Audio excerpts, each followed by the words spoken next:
Big day in Texas. In just a few hours, Texas voters will head to the polls as the first primary of the 2018 midterms kicks in. But the numbers show that a blue wave is hitting the Lone Star State. So could we see the state turn blue? And if so, could this be a forecast of what's to come in other midterm races? Here now to weigh in is former pollster to the Ted Cruz presidential campaign, Chris Wilson. Chris, thank you so much for joining us this morning. You bet. Thanks for having me. It's a big day down in Texas, and right now, if we look at the early voting numbers, Democrats coming out on top.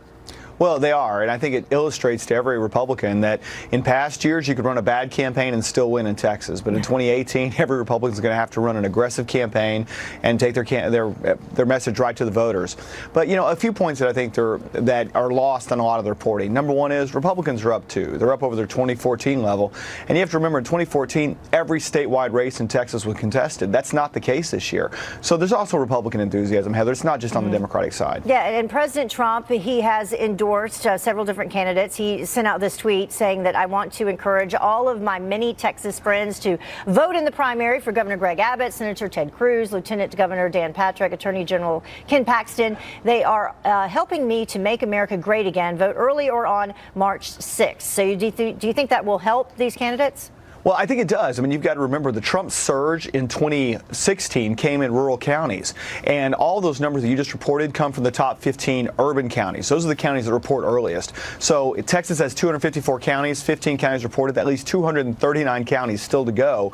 And those are the kind of counties that are motivated, that are excited about Donald Trump. And I think that a tweet like that could have an impact and really affect turnout. So we'll see what happens today. I mean, it could change a lot. Yeah, we talked about the turnout and the uptick in Democratic voters happening there in Texas, but there's also been an uptick in Democratic candidates as well. What do you attribute that to?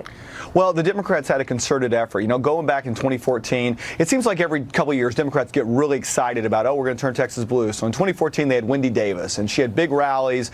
And, you know, this year you're hearing about Beto O'Rourke having big rallies. Same kind of thing. But they set up an organization, Battleground Texas, that is now in 2018 did a good job going out and recruiting candidates in every race. They ran a coordinator for the first time absentee ballot early vote effort that is having an impact. I mean, that's why they are having the kind of turnout they are. And it's the first time that you're really seeing a back and forth between the two parties, whereas they've kind of been, the Democratic Party has really been non-existent in Texas going back over the last several cycles. Yeah, the first of the 2018 primaries as well, which is so hard to believe. I can't believe we're back at this again. What do you think this will spell out in terms of other primaries moving forward? Well, it's what it does show to Republicans is you can't just expect your voters to turn out. You've got to also run a very aggressive, coordinated absentee ballot early vote program. As we're seeing is in Texas, there's a lot of votes that'll be cast. Maybe as much as over 50 to 60% are going to be cast early. I think that's a trend that's going to continue on. And so you can't just go out and campaign on Election Day or for Election Day. You've got to target those voters and get them out early because, you know, a vote cast leading up to Election Day is one that you know is there. It's going to be there for you. And that's where Democrats have done well. And I think Republicans have got to take the lesson from that and be a little more aggressive going into the rest of the cycle. Yeah, take some lessons from what President Trump did during the presidential campaign as well. Chris, thank you so much for joining us this morning. Check back with us after the election today. You bet, we'll do. Thanks.